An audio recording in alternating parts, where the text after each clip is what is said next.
Para sa lahat ng mga lumalaban sa buhay. Alam mo, bilib ako sa'yo. Kasi kahit hirap na hirap ka na, ipinapakita mo pa rin kaya mo pa. Kasi ayaw mo silang mag-alala. Kasi may pangarap ka. Kasi gusto mong patunayang may ibubuga ka pa. Tuloy, doon mo nakikitang mas nakakapagod pala. Mas nakakapagod palang itagong may mga araw na nanghihina ka. Mas nakakapagod palang ilihim na kailangan mo na ng makakasama.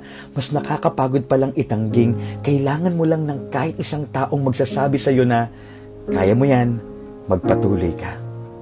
One realization that changed the way I deal with my battles. I don't fight alone. I fight in faith.